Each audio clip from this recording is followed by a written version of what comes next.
Kamusta mga kasarap? Welcome sa ating kusina, kung saan tayo ay magluluto ng special at napakasarap na pagkain. Kaya ihanda na ang inyong mga sangkap at samahan niyo ako sa pagluto ng tuna pasta. Dahil sa ABM Community, walang lugi dahil panalo ka sa sarap. Ngayon ay ihanda na natin ang mga gagamitin natin sa pagluto ng tuna pasta. Sa pagluto ng tuna pasta, kailangan natin ng olive oil, kamatis, 2 lata ng tuna, sibuyas, bawang, paminta, at natuli sa lahat ang pasta. Una, kailangan natin magpakulo ng tubig para sa pasta.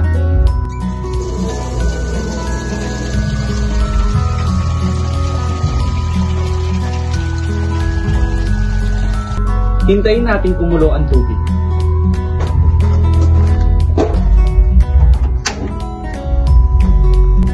Habang hinihintay natin kumulo ang tubig, ngayon ay hihiwain na natin ang mga sangkap. Uunahin natin ang kamatis.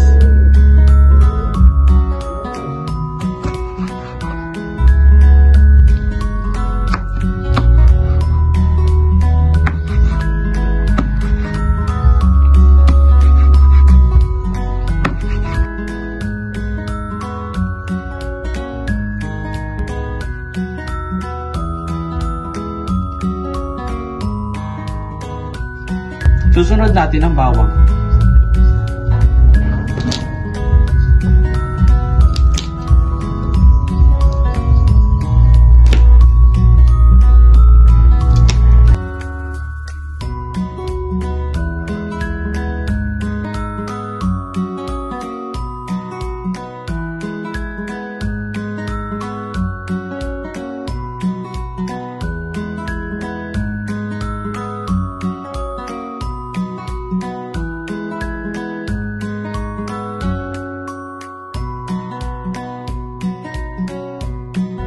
Sunod, ang puting sibuyas.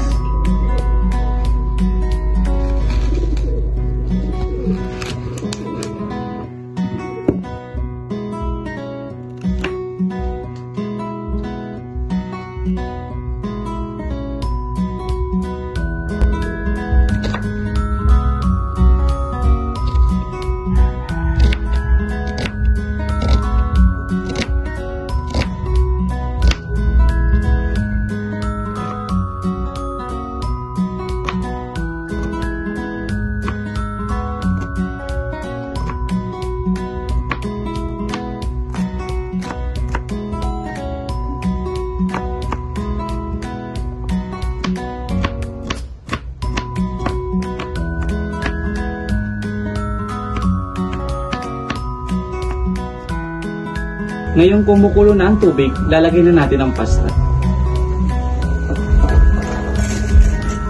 Sunod, ang celery.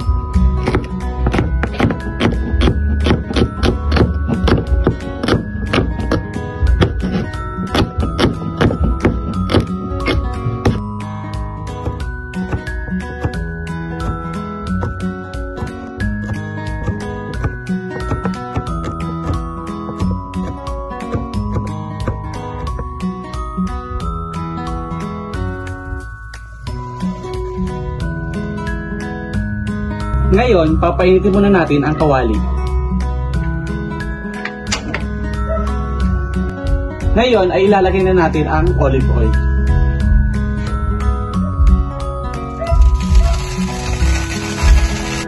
Ngayon ay ilalagay na natin ang bawang.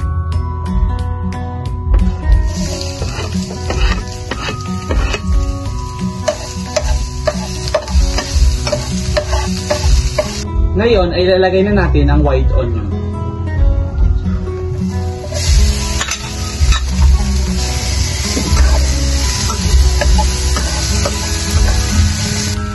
Isunod ang kamatis.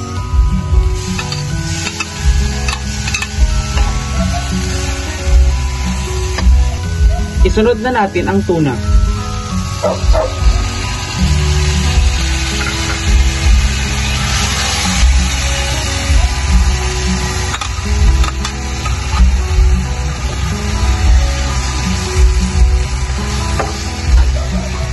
At ilagay ang asin.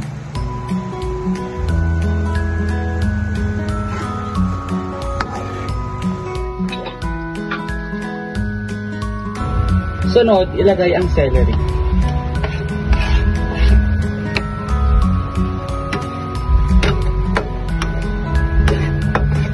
Ngayon ay ilalagay na natin ang noodles.